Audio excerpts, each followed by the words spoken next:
Hi guys, welcome to my channel. My name is Aziz. I've been in crypto since 2015. I started this channel to share my experiences and research about different projects. So today I want to talk about a new project called Wrapped USD. It's only about a week or 10 days old, at least when I found out about it, and it's got some novel, interesting concepts. So I thought I'd cover this in one of my videos. So the project is called Wrapped USD. Just before I continue, guys, I just want to say nothing is financial advice, and I've got a good summary of this as well at the end of the video. So Wrapped USD is saying robust, a multi-purpose wrapper. WUSD accepts 6 fiat coins, so USDT, Tether, Circles at Coinbase's USD, then Binance USD, then Paxos USD, Tether USD, and Gemini USD. So why did they believe there was a need to even create such a project? So I found a few tweets that quite explain it quite well. So here is saying, if you've been paying attention to DAI or Chris Black, you know that the so-called largest DeFi stablecoin MakerDAO's DAI is really shimmy with centralization nowadays. Multiple proposals have passed to critically increase its dependency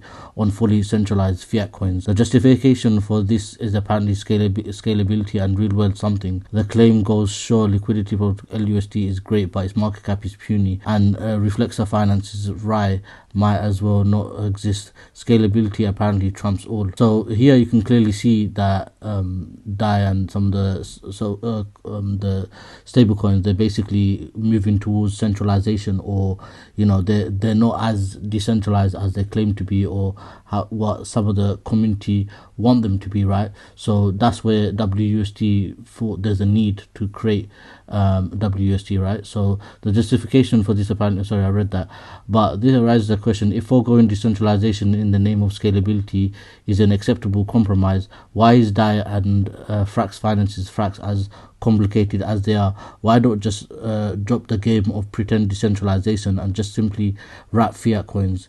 Enter Wrapped USD. It takes the claims of DAI and Frax teams to their logical conclusion, strips out the unnecessary shenanigans, and leaves you a pure, immutable, governance-free fiat wrapper. This is basically the best definition I found of wrapped, and it explains the motivation and exactly what it is. This tweet right here. So now that we know what wrapped USD, there's a huge problem in crypto. The problem is called the tragedy of commons problem. Here it says a situation where everyone wants to benefit from the success of a project expressed in its token, but few are willing to risk anything or put in any tangible effort to achieve that because they believe it's someone else's problem, and yet they have no qualms feeling entitled to extracting any value that arises. Basically, people that are just taking right, without giving anything back to the project or putting any FA in, etc. So this project WUSD, they actually Wrapped USD, they're actually trying to solve this problem with a token called Glow, which is the incentivized token, and utility credits. So Glow is basically the incentivized token. They had a wrap drop and a claim drop the claim drop for Lobster DAO holders that lasted for roughly about an hour, and wrap drop was for Lobster DAO holders, NFT holders, and Block R NFT holders. So I'll leave all the links obviously per usual in the description, but that was the initial distribution, and the rest of it is basically by using the system, right? So basically Glow is the ERC20 token, okay, and utility credit is the internal meta currency, okay. So you earn this by doing so.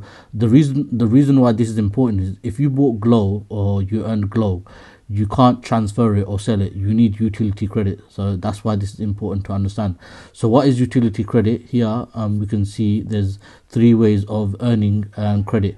Minting WUSD, so that's one of the ways. Running a front end and providing liquidity. In terms of the team, the main core dev that I've also spoken to, he's part of the Lobster DAO community. So Lobster DAO has actually come out with a few projects. So anyway, this is one of the projects, and he was also part of the Ken Paki team also. I've asked him some of the questions and he was kind enough to give me his time. So that's in terms of if you want to know about the team. So it's mainly anonymous, and like I said, if you do want to ask him questions, you can just ask in the Lobster DAO chat, or they have their own official chat. There's a dashboard here by output layer, and here we can see there's another good thread by Crypto ND. So shout out to Crypto ND, and also I think Flywheel DeFi, his name is. Yeah, Flywheel DeFi. These two articles and this thread helped me a lot to understand the project. So yeah, guys. So I'll just go over the quick summary now, so you guys can understand it. So here you can see there's 4 components. There's wrapped Fiatcoin USD, which wraps the six major fiat coins. It charges 1% on wrapping, and unwrapping is free. Is governance free and immutable. Glow, which is the incentive token, is ERC20. They had 2 different distributions of for Lobster DAO holders and blockout members, and there's basically no max supply. It's all based on usage. And the way to earn utility credits and Glow is by minting USD, running a front end, and or providing liquidity. Okay, and the tragedy of common problem, as we've understood before. Once you've understood this, you basically kind of got a good gist of the project. Overall, guys, my personal opinion, I do like it. I think it's a more straightforward version of DAI and Frax. Obviously, it's very new, so we'll see how it goes. But I like the idea of like being governance free, etc., and just it's basically straight to the point. Let me know what you guys think about the project in the description, and I'll see you in the next video.